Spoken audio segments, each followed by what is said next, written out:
Hey guys, welcome back to another episode of the nicocast. Today I'm here with Eric Tabach. You have done everything from like BuzzFeed to like working at BuzzFeed, acting in movies to YouTube. So tell us about yourself. Whew, I what can I say? I grew up in Russia, lived there for 12 years. My dad's a spy. That's a fun fact about me. I think got kicked out of Russia twice. Wow. And so I was trained as an actor in Russia, then moved to the United States, and just was always a very creative person. Was a big fan of YouTube. I feel like the one way that I learned about comedy and filmmaking and American culture was through YouTube, because in Russia, that's the only access I had to like American entertainment, really, and friends. Yeah. And so I always made videos as a kid, and then I moved to the United States, started acting professionally, and realized that in traditional Hollywood, there's a little control that you have, right? You can be very, very talented, but at the end of the day, if they don't pick you, you just have to wait for the right role. And that's why I started seriously making my own projects and videos. And that's how I ended up at BuzzFeed, because I wanted to just make my own things. So yeah, that's pretty much it. Fun fact, my first language is Russian. And then I learned English. Well, I actually didn't know you were from Russia. Yeah. I was looking at your famous birthdays, and then like there was like this like city's name, and I was like, where's that city from? Yeah. So Bethesda, Maryland is where I was born. And yeah. It says Maryland. Yeah, I had no idea that I was born there for a long time, because I moved to Russia when I was 3 years old, because my dad was stationed there. And so I always thought I was raised in Russia and born there. And then I found out that I was born in a military hospital in Bethesda, Maryland. So that was like I don't know where Bethesda is. I don't know what it looks like. I don't remember it at all. So I was just as clueless as you when I saw that I was born in Bethesda. That's really funny. I know it's near DC. So, who was your inspiration for YouTube? So it's interesting. I've been through like a lot of phases, because I started watching YouTube when I was super young. Same. And at first it was, I remember I used to watch like SMOSH all the time, and Shane Dawson, and Whitest Kids You Know, like a lot of sketch groups. So those were the people that I was like really, really inspired by. I think SMOSH was my main inspiration when I was a kid. I just wanted to do, I wanted to be SMOSH. And then as I got older, Yes Theory was a huge inspiration of mine, because they elevated YouTube and made it feel, I just think their messaging and everything they've done is so cool. SMOSH and Cody Ko, I really think, and I think Cody Ko's career is fascinating too, because he was able to kind of leave YouTube and do podcasts and music and all these other things. Ooh, Jimmy Tatro also. Jimmy Tatro was a big inspiration of mine back in the day, and then he left and started doing acting full time. He's on was on a TV show called American Vandal, which he's incredible in, and he was in 21 Jump Street or 22 Jump Street.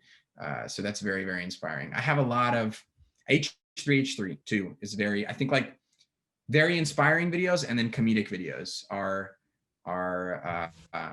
what I love. I also was a big fan of David Dobrik when he was around before he retired.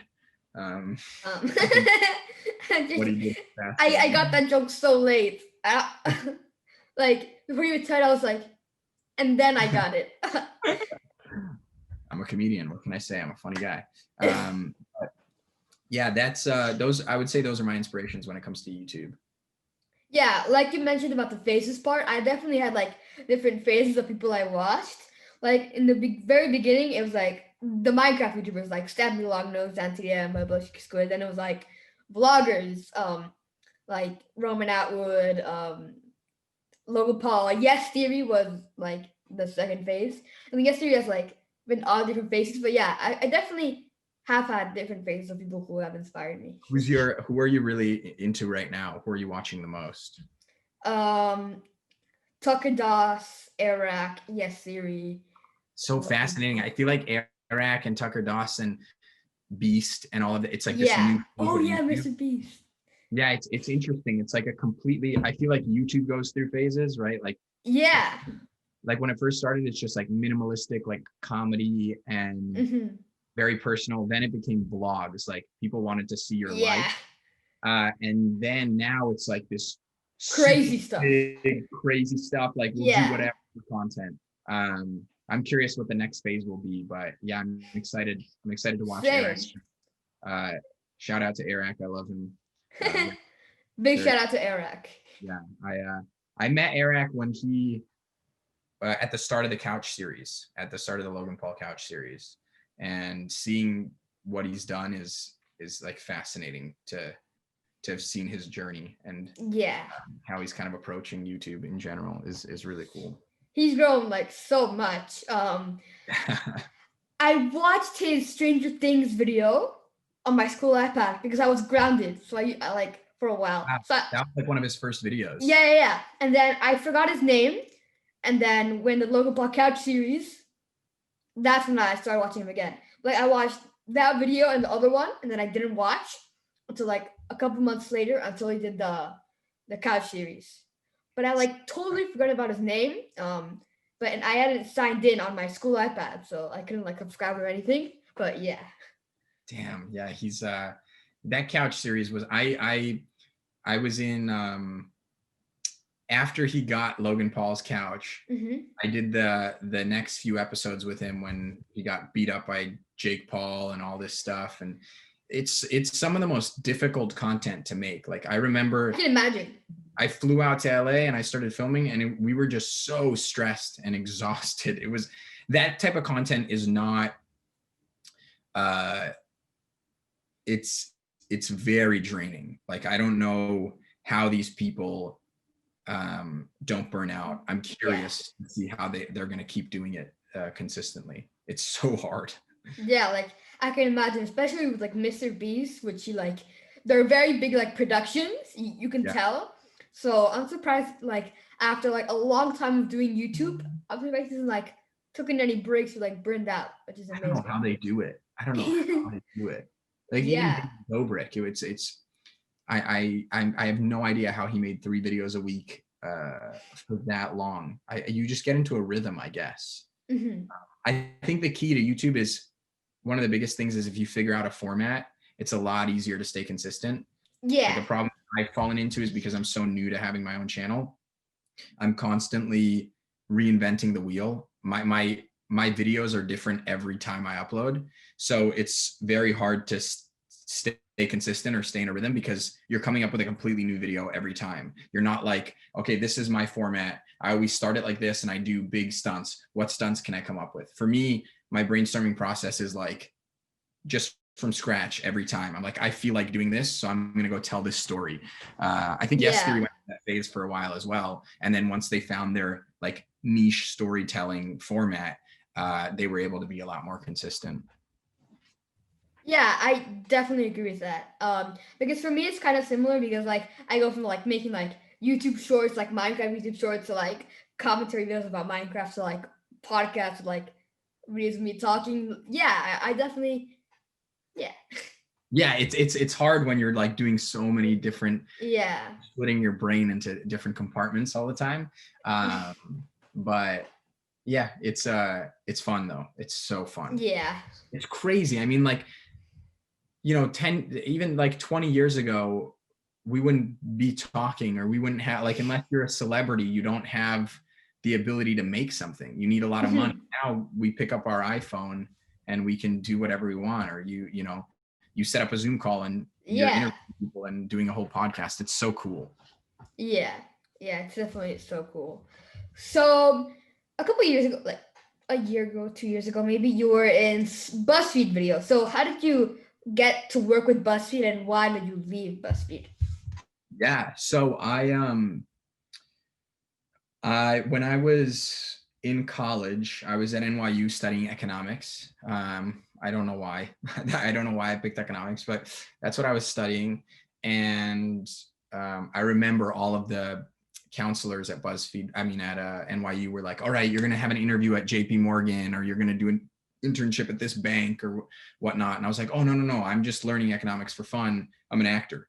They were always very confused. So I was at this point in my life where I didn't know what I was doing. Why was I in college? And I got really close to this movie called Manchester by the Sea, which ended up getting nominated for an Oscar. And Lucas Hedges, who got the role, was an amazing person and very talented actor, ended up getting nominated for an Oscar as well. And I remember when that happened, I was like, oh man, like I was so close to getting that role. And when is that ever going to happen again? You know, how many opportunities am I going to get like that? And how long am I going to have to wait for that opportunity? So I didn't want to wait anymore. And I just started making videos. And I did a couple of videos, and someone on my Facebook reached out to me and they were like, hey, I know someone who works at BuzzFeed and I think you would fit in really well there. Let me put you in touch and you should do an interview. So I did an interview, and they thought I was way older than I was. I was 19 at the time. And they were like, you know, what kind of salary are you looking for? And I was just like, oh, I'll do this for free, dude. I'm in college. Like, I just want to do this.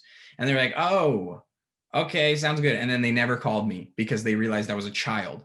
And like 6 months later, I saw a listing again on LinkedIn from the guy that interviewed me that they were looking to build a team in New York instead of LA, because I originally interviewed for a position in LA. And I emailed him and I was like, hey, whatever happened, like, can I still be considered for a job? And he's like, yeah, just resubmit an application.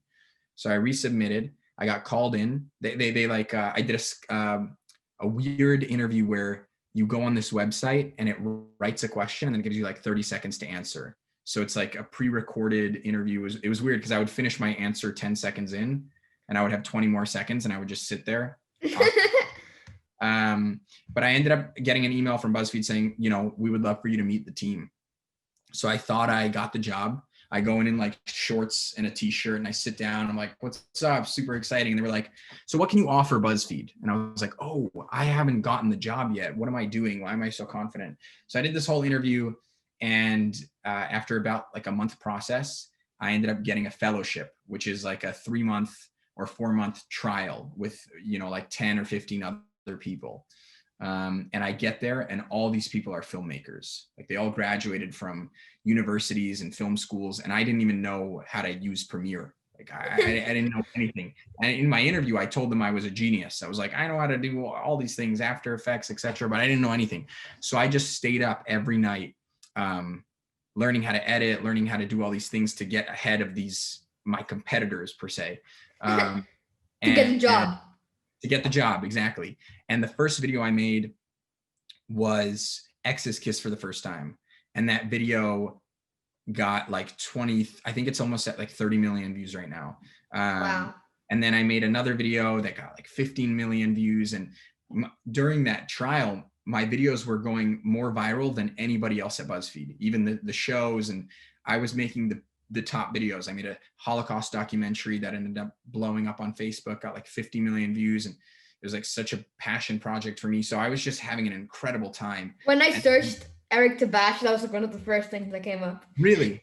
Yeah. That's crazy. Yeah. And so then I got offered a job. I was the only one that got hired out of that group.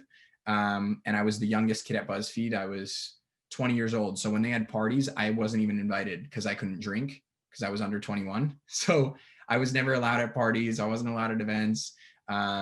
And I was just having an amazing time. So I just produced for a year straight. And at BuzzFeed, you come up with the idea yourself, you film it yourself, you edit it yourself, you make the thumbnail, and then you just release it. It's not really like a team thing. You're kind of an independent YouTuber. That's interesting.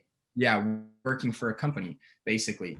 And so for a year, I was just churning out a video a week. And I got pretty burnt out.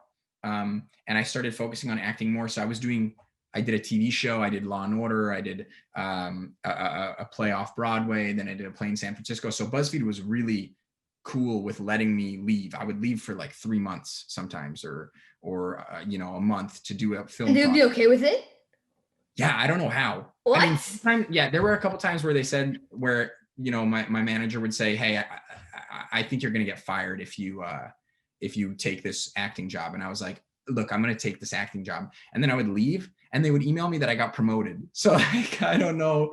It was, I don't know. Because of like your videos were doing well while you were gone. Yeah, maybe. I think they just like, like really appreciated me and valued me, and they just kept me. So I'm very lucky that they let me do that. And then after about almost 2 years, I think I was at BuzzFeed for almost 2 years, I just felt like I get bored very easily and I need to challenge myself. Like, I don't like feeling comfortable. And I started feeling very comfortable. And that scared me. So I was like, I gotta leave. It wasn't anything against BuzzFeed. I really, really respect them. I think obviously there's things that they could have done better and ways that they could have become way bigger and created more superstars. But overall, I'm like very grateful towards BuzzFeed. I had an incredible experience. I learned so much, and I got to start my career basically way earlier than I think I would have without them. And so this company called Kyra reached out to me, and they were like, "Hey, you want to make a TV show? We'll pay you, and we'll fund it. You just have to leave BuzzFeed." And I was like, "This is perfect." So I left to do this TV show. And then after about 6 months of us developing it and trying to release things, COVID happened. So then the company went under. I booked a Netflix TV show that I was supposed to do.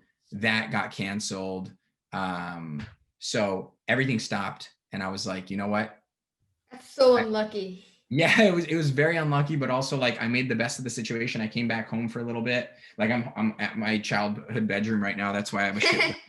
I was wondering. Yeah, that's my childhood bedroom. My whole family wanted me to be in the Navy because my dad's in the Navy, my sister's in the Navy. So I guess they made my bed a ship so that I could work from it. But so as soon as I lost everything, I was like, you know what? I'm just going to start my own channel, make my own videos, and just see what happens. And it just grew so quickly. I mean, at first, I was going from videos that were getting 15 million views to releasing a video and getting 1,000 views after 2 days. And I was like, oh my gosh, I'm screwed.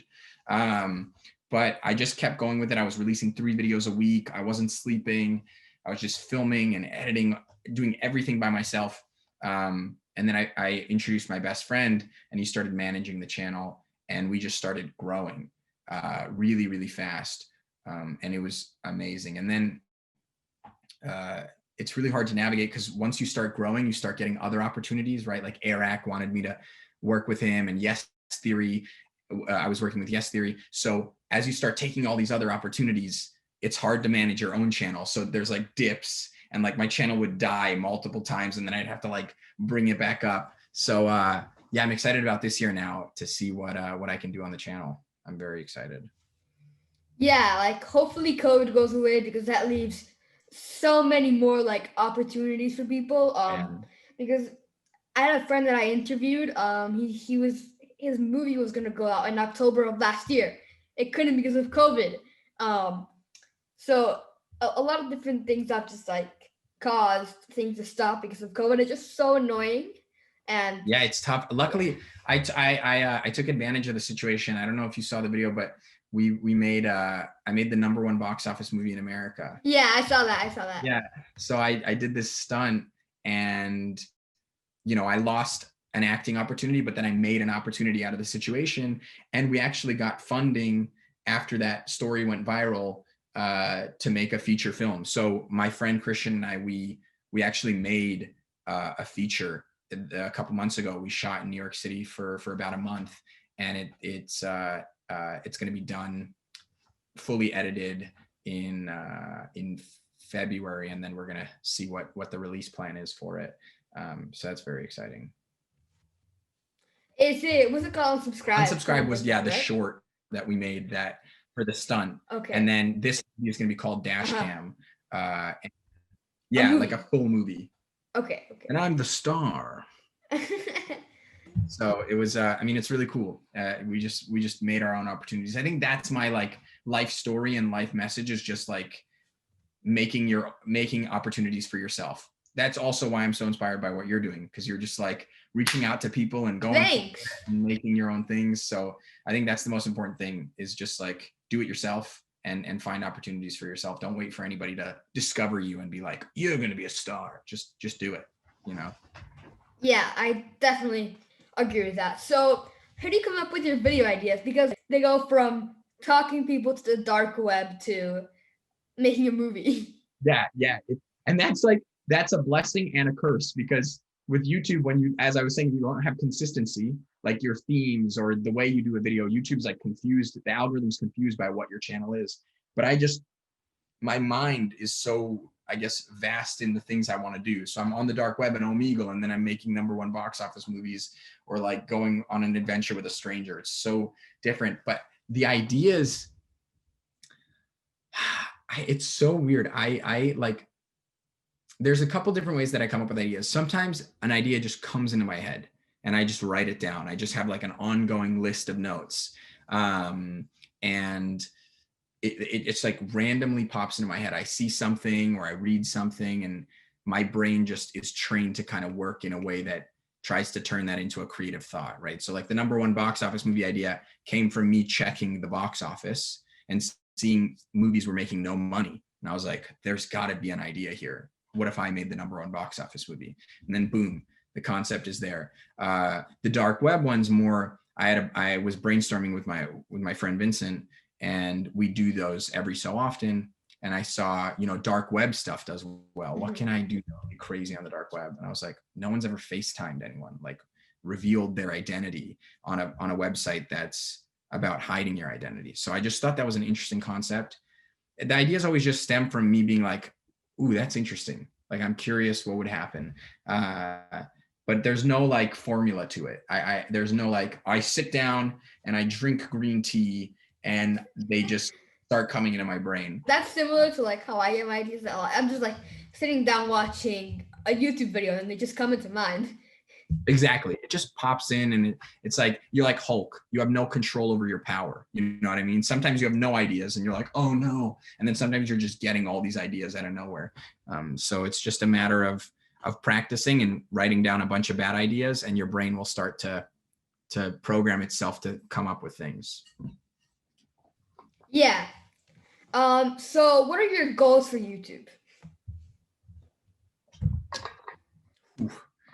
My goals for YouTube, I think, would be to really build a community. Like I think that's why I love Yes Theory so much, is because I think what they did is they're not like their focus wasn't, I'm assuming, I don't think their focus was, we're going to have the biggest numbers in the world. We're going to be Mr. Beast. I think their thing was like, how do we create a loyal community and add value to these people's lives and build something really cool. So for me, I think I just want to build a community of like creatives and artists and inspire people and make things with people that I meet.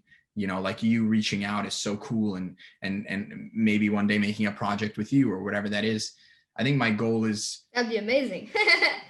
I think so. That's what I think my goal is, to really just like make things that inspire people, and then build a community of creators and creatives, and make huge projects in the future. Like I'd love to make movies and do live shows and travel. And I just want to, I think the answer is build a community, right? Like my goal is Eric and I talk about this all the time. Eric's goal is to be the biggest YouTuber in the world, right? AIRRACK. Sometimes when I say AIRRACK, people are like, are you talking about yourself in third person? But the other AIRRACK, his goal is biggest on YouTube. My goal is just to create content I'm really proud of, and find a community that appreciates that stuff, and make things for them for a long time. Yeah. I feel like AIRRACK, like, he puts really high goals, and then just like people are like, no, he won't do it. No, not possible. And then like 10 years later, 5 years later, like he does it. He does it. I mean, he always says to me, he's like, dude, when I say something, like it's going to happen.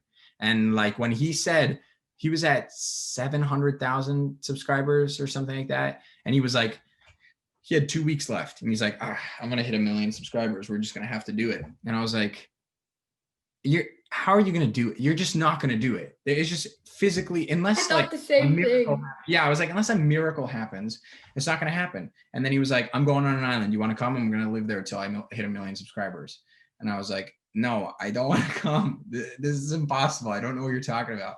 And then it worked. So really, when he says something, he does it. It's very fascinating to watch. Yeah, really fascinating. Super cool. So now let's get into the second part of the podcast, like I mentioned. This part we're gonna be talking about your acting career. So, who was your inspiration for acting? Ooh, man, I love that. I also went through shifts, right? So when I was young, it was Jim Carrey. I remember I would do this monologue from Bruce Almighty, where he's like smiling and he's angry and he's like, great falls, and I would just like do faces and like yell and do these fun things. So I loved Jim Carrey and I just wanted to be Jim Carrey. And then as time went on, I started discovering people that I just really, really love. Like Jack Nicholson is one of my favorite actors. One Flew Over the Cuckoo's Nest. You'll probably read it in school if you haven't yet, or you'll watch the movie, but that's one of my favorite films. And there's a lot of smaller actors that I'm really, really inspired by, like like Paul Dano. A lot of people don't know, but he's in There Will Be Blood, Little Miss Sunshine, all these amazing movies. Or Ben Foster. I'm really fascinated by people that have careers in acting where they are so respected in the community, and they work all the time, right? They've made an actual living and a good living and career out of acting, but they're not famous. They're not celebrities. And I think that's my ideal career, right? Like, I think nowadays fame is actually very difficult. When you're, Timothée Chalamet or Leonardo DiCaprio or Billie Eilish, it's a lot. It's a lot of pressure. I mean, you see Justin Bieber and like I can imagine that he's gone through. Yeah. So I think I really look up to people that have managed to make a very successful career and not become like superstars that are constantly on the news and on media. They're just like private, and then they go on set and they do their work. So that's what I'm really inspired by. Yeah. But Jim Carrey was my first inspiration. Great. So how did you get like your first role, and what was your first role? So my first role was in a theater in Russia, and I played a little girl. Yeah, I don't know why I was cast as a little girl. What? Yeah, it was a really sad play too, because in Russia, everything's very depressing. The play was about this girl who was dying, and her dolls came to life and they become her friends. You the girl?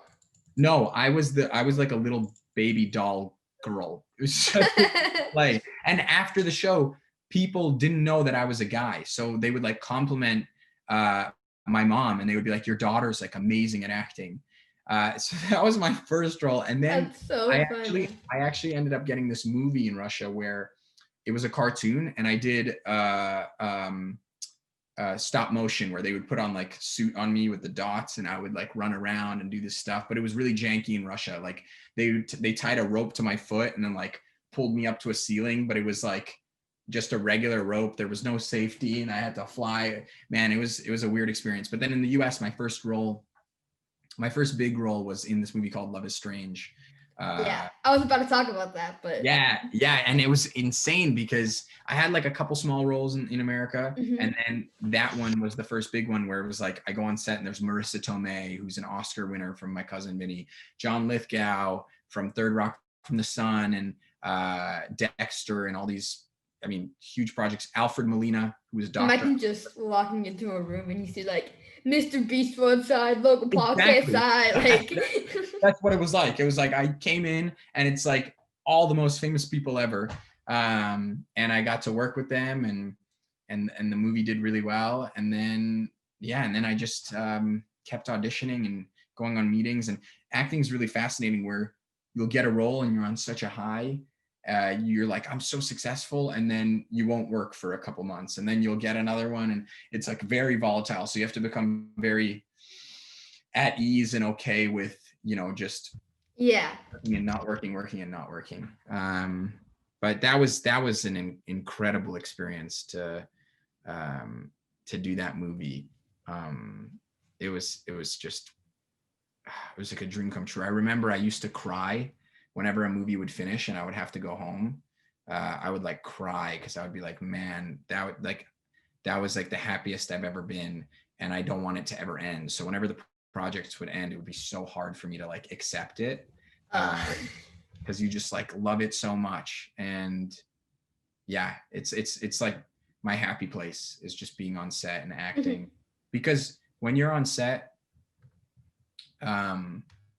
it's like have you ever been to like camp, or, you know, when it's like you're meeting all these people and you make all these friends and you're just having such a fun time.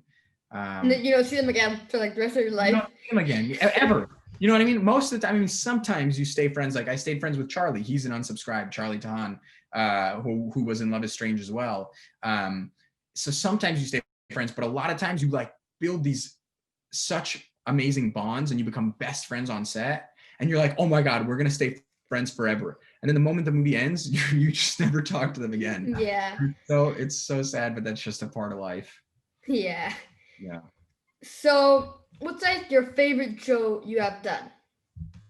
I would say my favorite show was Law and Order. Was really fun. But it's kind of a show where you have to overact, and it's like very big. And but I would say I think my favorite was High Maintenance. I worked on this show called High Maintenance, which is on HBO, and I got to play this like cool, rich kid who drives a Maserati and like robs this whole place. And I had this whole chase scene and fight scene, and I got to do stunts. And that was probably one of the most fun. Got to smoke fake joints and stuff. I can imagine how fun that was. Like just like it was riding very, in like a car that you didn't even pay for. Like yeah, I'm just sitting enjoying my time, and it was incredible. It was, I think that was probably the most fun, and I really like how it turned out. It's very, very fun. I can imagine. So what was the hardest part about like being an actor? Like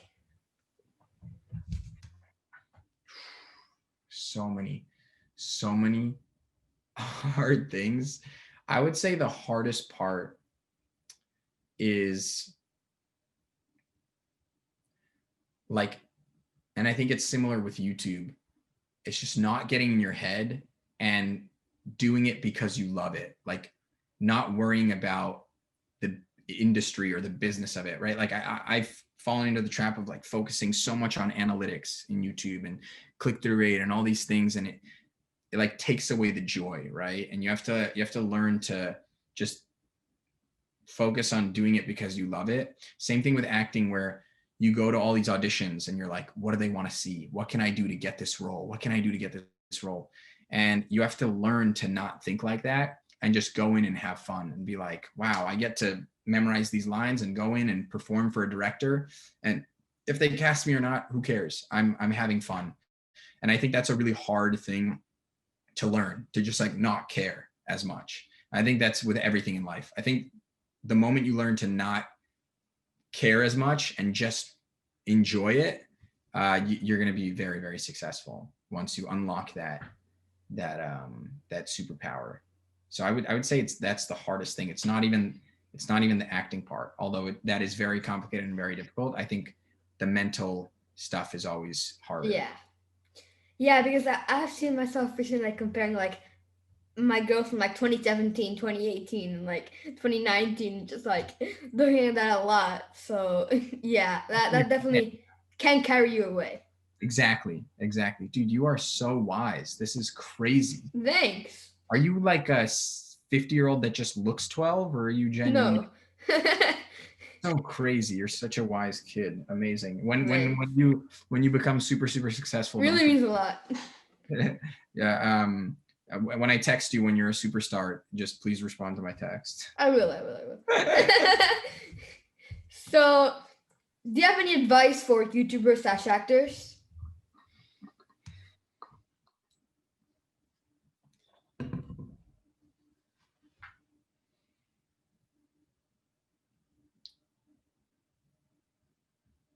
Yeah, I would say two things. And they might sound generic, but they're like really important. One is just do it. I sound like a buff. Just do it. Do it. But really, like, so many people think, oh, I'm gonna do it. I want to be an actor. I'm gonna do it tomorrow. And then don't. A YouTube video, and then they don't. Like, and if you make something, it's gonna suck. Or if you try and act, it's gonna suck at first. I mean, unless you're just, a miracle child. But you become better with time. And the only way to become better is to just do it for years, right? For 3 years, release one video a week and like set a goal for yourself and don't go off it. Stay consistent and stay disciplined. So like for an actor, go find a class, start taking classes. Take your iPhone and film a scene from your favorite movie, or memorize some sort of monologue from your favorite movie or play. Go on websites like backstage.com or IMDb Pro and find auditions for little short films in your area, right? Like colleges are always doing short films. Just start building a resume and a reel, because that'll get you in the door in the future, and it'll make you better because you're practicing. For YouTube, same thing. Just recreate your favorite video, right? You like Mr. Beast, figure out how you can do that on a smaller scale, in your house. You don't need to wait till you have $10,000 to do some sort of crazy video. Yeah, like even if it's like with like 3 of your friends, and then like the winner gets like a bag of chips, or like something like that. Exactly. Just start making things.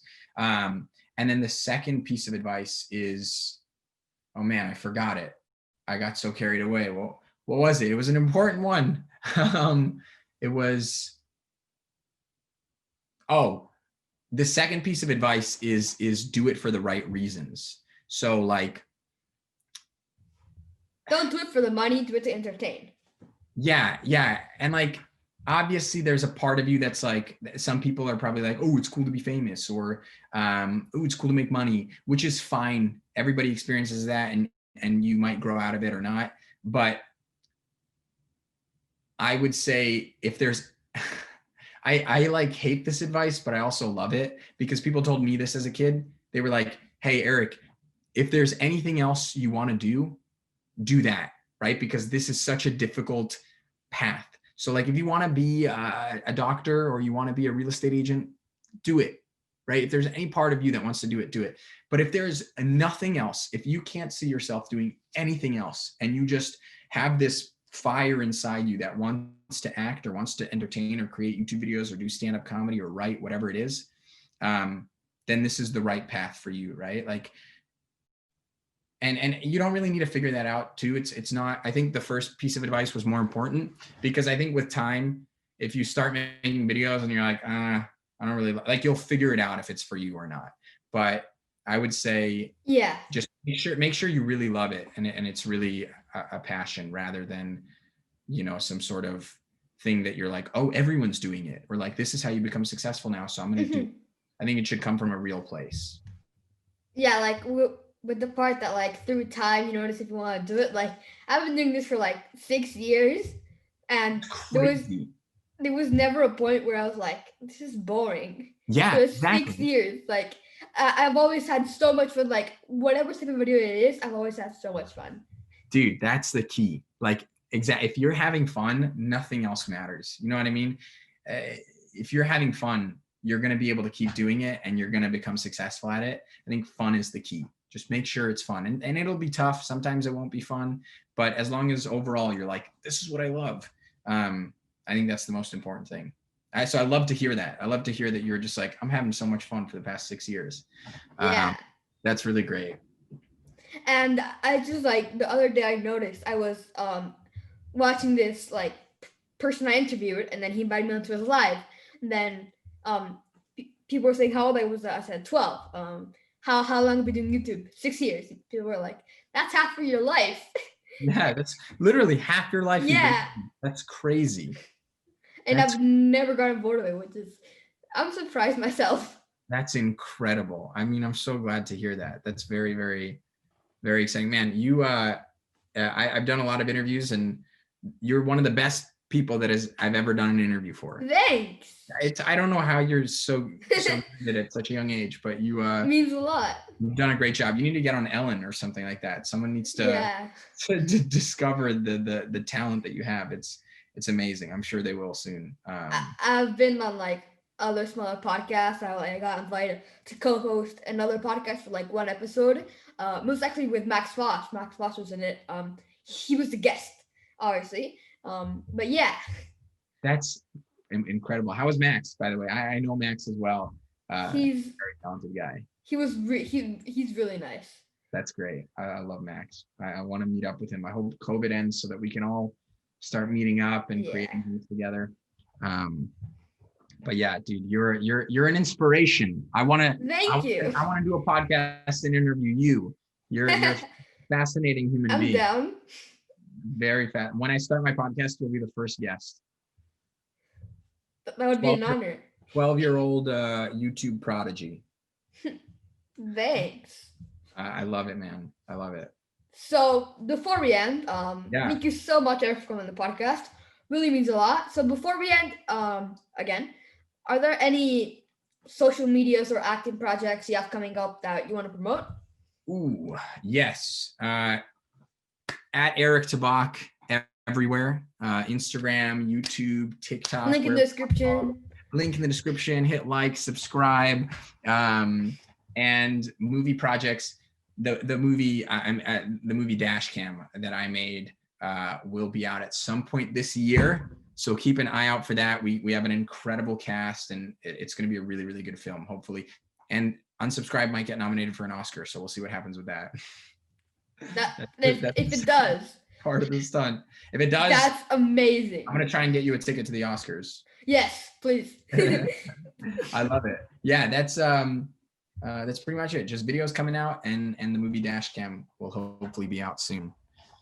Yeah, as soon as Dashcam comes out, I'll update the description, like include a link of wherever. Oh, I love it. Goes out. Yeah. I love it. Thank you, man. I really appreciate it. All right. So thank you so much, Eric, for coming on the podcast. Really means a lot, and I'll see you in the next episode of the nicocast.